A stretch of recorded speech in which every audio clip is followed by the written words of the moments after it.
জাপানের ইতিহাস শুরু হয় প্রাচীন সাম্রাজ্য আর ঐতিহ্যবাহী সংস্কৃতি দিয়ে। সামুরাই আর শোগুন শাসন বহু শতাব্দী দেশকে নিয়ন্ত্রণ করেছে। এডো যুগে স্থিতিশীলতা ও সংস্কৃতি বিকশিত হয়।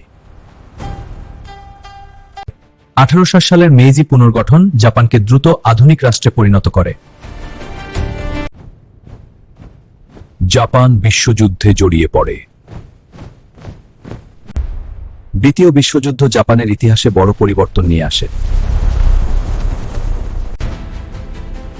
যুদ্ধের পর জাপান দ্রুত পুনর্গঠন করে।